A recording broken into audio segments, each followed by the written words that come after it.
Welcome to the Wrong Advice Podcast. I'm your host, John Picciuto, and I'm super excited to have my new friend, Daniella Coradini, host of the Dating Millennial podcast on today. Daniella, how you doing? I'm amazing. Thank you so much for having me. Oh, you're welcome. Super glad to have you on the podcast. It's so nice to meet you. This is such a treat for me, meeting a Las Vegas-based New Jersey girl to talk about dating. Yeah, I know, right? Isn't that kind of weird? It's it's I know it's amazing. it's not a very traditional route, but somehow I ended up in Las Vegas. You know what? I grew up Italian. My dad's Italian, so I was just trying to find all my Italians on the West Coast, and they happened to be in Las Vegas. That is a shock. Right? Shocker. How'd they get there? Exactly. Danielle, for the listeners, can you just tell me a little bit about yourself, your background, kind of how you got to being the host of the Dating Millennial podcast, and just tell us a little bit about yourself. Yeah, absolutely. So my story is kind of interesting, I guess. I don't know. I think it's interesting. So I was in a 3-year relationship, and I actually met my boyfriend at the time, literally on the day that I said, I don't want to date anymore in LA. I'm sick and tired of dating. Wow. And I literally met him 30 minutes after I said that. Like it was like the stars were aligning or God was trying to play a funny joke on me, whatever. Amazing. And so we were together for 3 years and we thought we were going to get married and have kids. And I thought this person was my person. My parents loved him. My whole family loved him. I loved his family. And like, we just seemed like everything was going well. And then, the pandemic happened and I just started to realize like, whoa, I don't think I'm in love with this person anymore. And Wow. he was 11 years older than me, wanted a lot of kids, and was like kind of ready to take that step. And I just wasn't ready. And I kind of had to be honest with myself and be like, I need to let him go because it's not fair to hold on to someone that has this kind of timeline. They're already 11 years older than me. Like, it's not fair. And so I had to kind of cut my ties. I mourned our relationship for 2 weeks, but realized also, I was kind of emotionally checked out for a long time. And so I hopped back in the dating game kind of sooner than people expected me to. Hmm. And so I just kind of threw myself back out there and was like, well, I'm curious, like, what's out there? And I was so confused. I was like, what happened after the past 3 years? Like, what is this? All this terminology, all this technology. I like don't understand your behavior. Like, I was so thrown off. It had been a long time since I've dated. Yeah. When you're first out of college and you're dating in college and you're first out of college, it's very different after Hmm. a couple years and you're living your adult life and you're paying taxes and you're like kind of just growing into your own person. You become a totally different person and you're like, whoa, like, how did I get here? What is this? Yeah. And so I needed a place to kind of vent and like understand my feelings. And I always had this itch to talk about dating. And when I was in college, everyone called me the dating queen. Everyone always asked me about my dating life and thought I was like a pro at dating apps and whatever. And then I was like, you know what? Like, let me just kind of do it. And so I was talking to a guy like around right after like Thanksgiving. We just started talking, and he's actually someone I'm still dating right now. Oh, great. And he was like, you should start a podcast and a blog. Like, I think you have something that's like really valuable. And I was like, really? And he was like, totally, just go for it. Just do it. And so I did it and I launched Dating Millennial January 1st of this year. And now I've had some like somewhat minor success to the point where like I'm going to run my merch line for Dating Millennial pretty soon within the next couple of weeks. And so my sister is wearing one of our beta hats just to like walk around and see if we get any the Denver airport and was like, where did you get that hat? Like, I love Dating Millennial. And she's like, what? Like, my sister's podcast? And so that to me blew me away. And I was like, I can't believe it. And I was like, I have to be doing something right because someone, at least that one person that came up to her, likes it enough to tell her, hey, I like that podcast. Where'd you get that hat? So That's that's amazing. kind of that's kind of my story and I love it. And I love that you just started too. Like I had no experience in podcasting and now so at least one person out there likes my podcast. Yeah, no, I binged it. I listened to the three most recent episodes before having you on. I thought the soulmate episode was super enlightening, and something that I question a lot. So do you believe in soulmates? Like, what is something that you either can point to for a definitive yes or a definitive no? I don't know if there's any definitive in love. True that. It's so personal and it's so on person to person, but I mean, look, I grew up super Catholic and I like to hope that God made this one person just for me on this planet, right? But what happens if like lightning strikes that one person, you know? Like, Yeah, right. then what? Then what, God?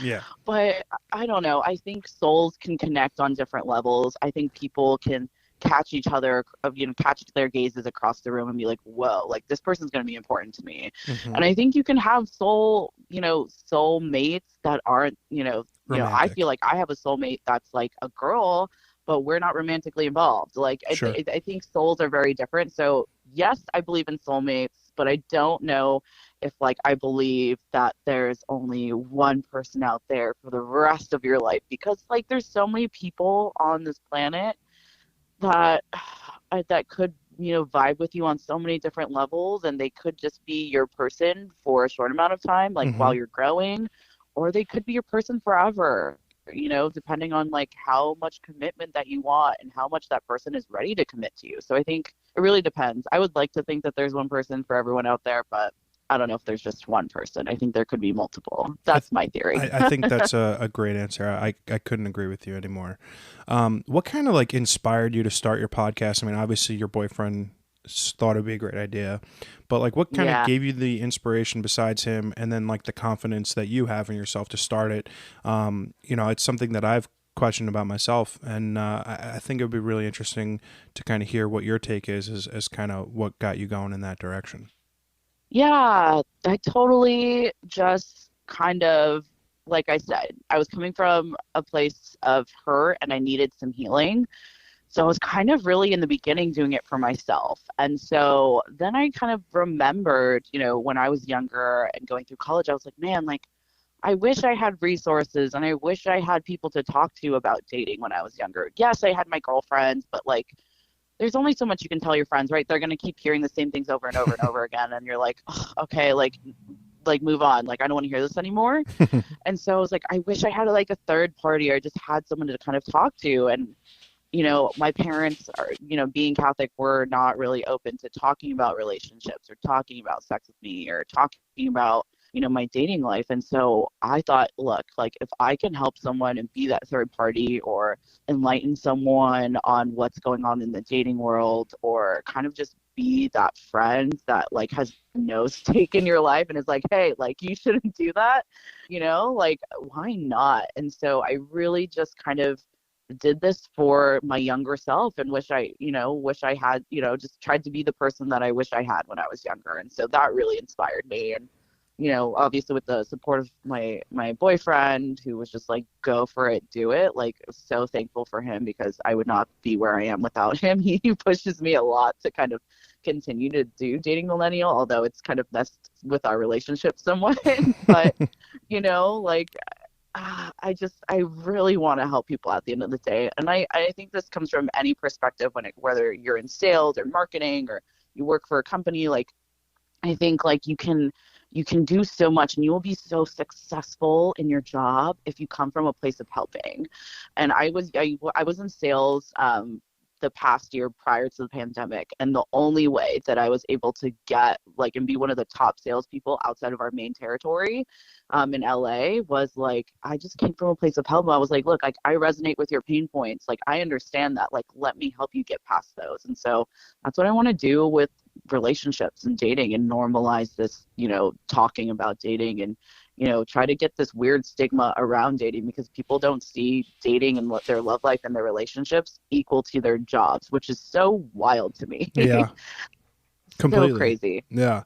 I love the name of your podcast, Dating Millennial, because I think I'm the oldest millennial and you're the youngest millennial. We're like on Yeah, the opposite ends of the spectrum. So it's super interesting to me to get the input of someone who I'm a contemporary with, but in a lot of sure. ways I have vastly different experiences. from like Absolutely. a dating perspective. Um, Absolutely. how has the pandemic, the last year of your life, kind of been impacted by the pandemic, being at home, not being able to travel? What's like the last year of your life looked like? Obviously, you started a podcast in January. You've got a new/new-ish relationship. What's like Yeah. the last year of your life been like? Ooh, ups and downs, my friend. Ups and freaking downs. I mean, look, I think it was a great year in the sense that I grew as a person. I truly got to understand who I am as a person. And I have to say, although I'm super emotional all the time and feel like I'm failing half the time, but like I'm really cool with like who I am as a person now and like my really small group of friends or my family and my tribe. Like I'm really solid with them. Like, and that's one thing that I'm so grateful that I have from the pandemic. But like, I got furloughed in October, and that's why I started treating Dating Millennial like my day-to-day job. I really try to be the best I can with Dating Millennial. And like, dating got weird. Like now I was doing FaceTime dates. I've done several FaceTime dates. Like my boyfriend that I'm with right now, like we did our first date was a FaceTime date. Someone I was seeing the somewhat seriously before, like our first date was a FaceTime date too. I mean, he was traveling, whatever, but like,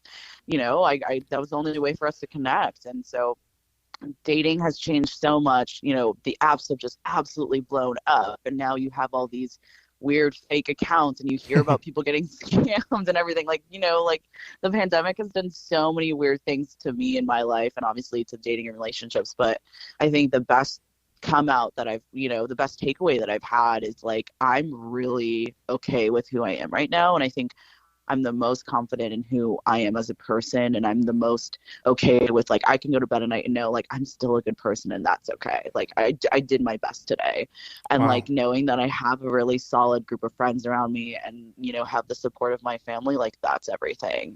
When I in the prior to pandemic, I don't know if I gave a shit about that. Oops, sorry, I don't know if you're allowed to curse on the Oh, show, for but sure.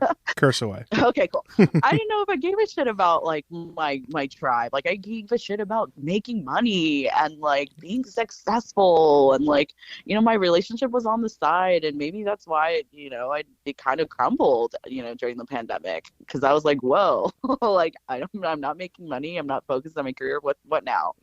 Yeah. So a lot of things have changed, but I'm really cool with who I am right now, That's thankfully. amazing. I mean, I find that super inspiring, even as someone who's supposed to be, 10 years, your senior and have all my shit together. Because for sure at 25 and 26, I did not have that level of clarity in terms of, work, relationships, family. I mean, to say that I was just barely starting to figure it out would be an understatement. I feel like I've finally hit my stride in the last 5 years of chasing my passions, figuring out what it is that makes me happy and doing it. And man, kudos to you that you are young, 25, 26, Yes. in my book. I am young. I will admit that I'm young. Yeah, it's funny because like when you're like in your late teens, someone in your 30s is, oh my god, they've got their entire life figured out, and then now sitting in my mid 30s, I realized how naive and stupid I was as a kid, and Hmm. that quote unquote kid lasts I think until about your mid 20s for sure. So you are young, Yeah. but to hear that you've really grown so tremendously in the last year is super inspiring to me, Oh, thank and I you. think that's just Yeah, incredible. Um, that. Obviously, take work aside. The Hmm. podcast is something that you're spending a lot of your time on. What Hmm. is your biggest success to date with the podcast, and where do you see it in the next, 6 months, a year? Yeah. I think like I said, like the wonderful female that came up to my sister in the Denver airport. I was not with her. Yeah. So she told me this, and for me like that is like success to me that like someone out there knows about my podcast besides my small little group of friends that I know listen to my podcast all the time or like my family or whatever. Like to me that's success, or the people, success is also like I have a Q&A section of my website, and so people can submit questions, and like I've been terrible at getting back to them, so I'm switching it now to Instagram so that I can just put everything all in one place. And long story short, like around Valentine's Day I was getting like like 50 questions a day. And I was like, whoa, Wow. I'm overwhelmed. Like, I don't even know how to answer 50 questions in one day. Like, what the heck? So like that, like that people are really looking for help. Like, and I'm doing my best to help and like be there for them and be that support system that they need. Like, to me, that's success. Like and where I hope to go is like, I kind of wish I was doing what you used to do. Like, I wish I was like kind of like a future columnist, or like I want to be that girl that people go to with dating and relationships. And maybe it's not the same anymore because like publications look incredibly different. Sure. People used to like, let's like think about Sex in the City, right? Like people used to go to those people for like your column, everyday column on like sex and whatever. But like it's a little different. But like I would love to be that person that people can just go to and be like, oh, Dame Millennial, yes, like let me ask her for help. Like she gets it. Or just kind of be known for like helping people in their love lives. Like as long as I can help people, then I've done my job. Oh, I love that. Absolutely. I mean, truthfully, it's one of the reasons why I started my own podcast. I'm constantly the friend that gets bombarded with questions about my friends' relationships. Whether it's dating advice, sex advice, questions, answers. It's constantly me over the years answering someone else's question, and I think it's more so my philosophy is do as I say, not as I do. Obviously, being 35 Yeah, and single, I'm really good at telling other people what to do and not necessarily listening to my own advice. sure. But I love that we've got this commonality in wanting to give people good advice, because at the end of the day, there's just so much pressure out there to be really sexual, really date a lot. It's just like there's so much out there, and I agree, there's not really that place to turn anymore where people can get like kind of just unbiased sound advice on what they're doing. And man, I think that question and answer thing could be huge for you. That's really awesome. Thank you. Yeah, I'm trying. That's all I'm doing. Every day I'm just trying. On par with that, what are like some of the major questions that you see come up? Is there kind of any common themes, whether the questions are coming from guys, from girls? Obviously, I think this has been the most unique year of dating in history. Sure. Is there anything that you kind of see that links people, male, female, East Coast, West Coast, etc.? Yeah, so I actually have my Q&A be completely anonymous because I want people Oh, to okay. feel. So I don't even know their gender. I don't know their age. I don't know. You could literally be the same person sending me 50 questions, Yeah, which right. would be kind of weird. Please don't do that. But like, I mean, I guess, I Yeah. mean, that it fills my time. But the way they're kind of formatted makes me believe that they're different people. But in any case, I think they're just an array of questions. A lot of them have to deal with like, how do I know this person isn't cheating on me? How do I know this person is the one for me? Like, I think they're all really solid, normal questions that everyone kind of just keeps asking each other. Some of them get pretty wild, where someone was like, oh, like, does like my family create a profile for me so they can find like a match for me? And I'm like, why wouldn't you find your own match? Like, I don't understand. Yeah. Um, or like, someone was like, what if my partner has really weird phobias, like leaving their house is like a phobia for them? Wow. And I was like, well, if you are already questioning yourself about that, like maybe this person isn't for you. Yeah. Like it's really interesting to kind of see what people are thinking about. But a lot of the time they're incredibly normal, and they're, just basic questions where people are just trying to understand love and understand people's behaviors, and, just trying to get through the weird dating world. So I don't know if there's necessarily any kind of underlying theme, but I would Hmm. say some of them do get a little interesting, where I'm like, why are you dating this person? Because even one person was like, what if they want to change my hair, my clothes, like everything Oh, about me? I'm like, don't date that person. Like, yeah. why? Like, run for the hills. Like, Red go away. red flag for sure. Yeah, 100% a red flag. Do not be with that person. Couldn't agree more. If this is one of my listeners' first time hearing you, obviously this is your first time on the podcast, but I would definitely like to have you on again in the future. Yeah, I What's would love like, that. thanks. What's like the biggest piece of advice for someone that's listening to you for the first time? shameless plug included. Feel free to tell them to listen to your podcast. But what's like your biggest piece of advice for someone who's hearing you talk for the first time today? Yeah, I think biggest piece of advice, like be you, be unapologetically you. And like if that person or the people you're hanging out with don't resonate with who you are, 100% you, like they're not your people, like do not hang out with those people. You will find your tribe. You will find the people that you're meant to hang out with or meant to be with, like as long as you are 100% yourself. And I try to speak on that on my podcast, and I try to bring on, different perspectives on dating as well on my podcast, and talk about different apps and different technology and what's just kind of happening now as we kind of get into the modern day era of just dating. So if you would like to listen to Dating Millennial, you can find me on Anchor as well, Dating Millennial Podcast. But you can also find me on all of the streaming platforms, Spotify, Apple Podcasts, Google Play, whatever. And then, obviously on my Instagram account, Dating Millennial, you'll always see me post. I pretty much post almost every single day. I think I take like one day off, and it's usually either Saturday or Sunday. I kind of alternate, whichever day I want to really just rest. That's great. What's your biggest dream today? Sitting here, April 1st, 3 months into 2021, what's your biggest dream for yourself for this year, for the next 5 years, 10 years? What's like the number one thing that you want out of your life? Yeah. For this year, I would like to stabilize my career again.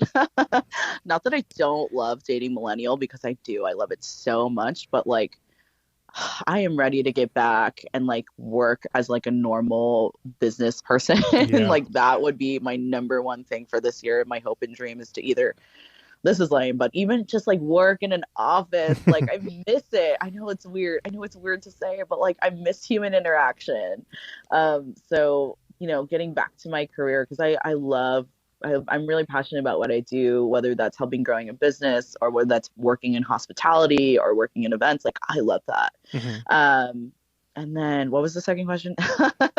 No, it was just more so like your dreams for like the next year, 5 years, 10 years. What are you looking forward to that, you as an incredibly confident 26-year-old woman are hoping for? Yeah, I mean, so that's like my really short-term goal is like, hopefully, dear Lord, I can get back on track with my career.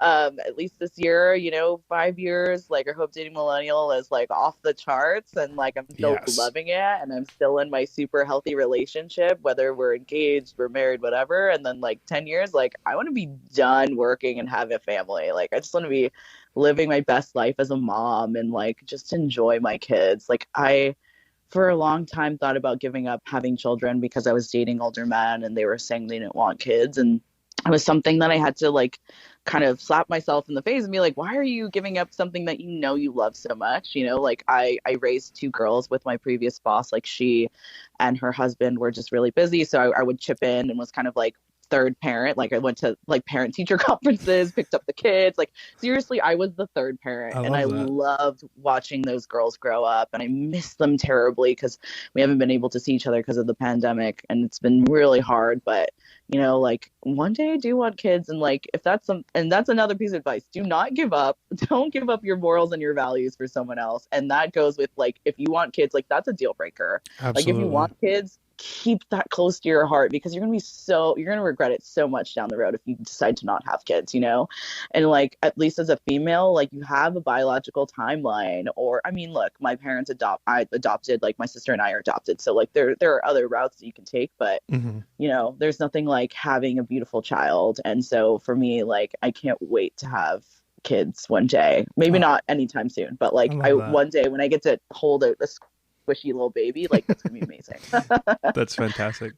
Danielle, I've greatly enjoyed our conversation, and the way I like to wrap up my podcasts are by having my guests give me a singular recommendation for something that could be a book that you read, a podcast that you listen to, a movie, TV show, whatever. What is one recommendation that you have for the listeners today? Yeah, absolutely. Okay, I'm gonna go for a book because I trying. I'm trying to get back into reading. It's really hard for me unless it's like very relatable or the author like really understands the way I talk. Like that's just how I write too, is just like I'm speaking to a friend. So it's really hard for me. But if you haven't read this book, The Subtle Art of Not Giving a Fuck Oh by yeah. Mark Manson, 100% please read that. And then there's his like sequel too. I forget which one that's called. It's like The Subtle Art, no, it's like Giving Up Hope or something, or that like everything's fucked something. It's blue. All you need to know is it's blue, and it's the same author, and it's amazing. And like this, the way he writes is so relatable, and everything he just says is just so authentic, and especially authentically to him. And I love his story. And he was saying like, he used to be a womanizer, used to run around and like, Hmm. fall in love with girls all over. And now he's like in a really healthy marriage and he loves his wife so much. So like I really resonate with him and everything that he does. But like once I read The Subtle Art of Not Giving a Fuck, like I just, my heart was set free, my soul was set free, and I was able to live like my most authentic self. And now it's really starting to come full circle, and I'm trying to live by, what he kind of posts on Instagram. Also follow him on Instagram because he gives some really good free advice. Oh, nice. Um, I've read the book. I thoroughly enjoyed it as well. But I yeah. definitely do have to follow him on Instagram for sure. Yeah, and he like started off as a blogger and just designing websites too. Like Wow. he has a really interesting story and he's on a ton of different podcasts, but he is like a great resource and he gives out so much great free material. So definitely like follow people like that, that just have a really good, kind of outlook on life that resonates with you. And not everyone's going to agree with this guy, right? So Sure. think, if he resonates with you, great. If he doesn't, oh well, like whatever. But truly, I think this guy is really onto something on just being you and like not caring about what other people think. And, like being able to just be free of that is like so huge. It's like a life changer, such a life changer. Love that. Yeah, I'll definitely link that book below in the show notes. My recommendation: I watched an old movie last night. Well, oldish. It's not that recent, but it's called 10 Years.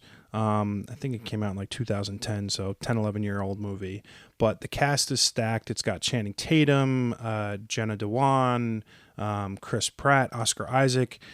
It's just it's a cute little movie. It's like an hour and a half, hour 40 minutes long, about a group of friends who come back for their 10-year high school reunion, and it's just something kind of beautiful about the story, and something that I think, if you got an hour and a half to kill, want to watch something that's nice. It's on HBO Max, and Ooh, I'll have to check that out. oh, it's great. It's one of my favorites for sure. I've got a problem with saying every movie is my favorite movie, but I truly do love all movies for sure. Okay, speaking of movies, sorry, just one more like super quick plug. Like, watch Crazy Stupid Love if Oh, you like for really sure. like hands down my favorite movie of all time. Absolutely. The what's not to love? I mean, Steve Carell, Emma Stone, Ryan Gosling. I mean, that movie's just. I own that movie. I think on DVD and Apple Movies, and I was between 10 Years and Crazy Stupid Love last night, and I went with 10 Years. But can't go wrong with Yeah, either of just those. need a feel good, funny but so relatable like movie. Watch that movie. Watch it. Absolutely. Daniela, thank you so much for coming on the podcast today. Really, really enjoyed our time.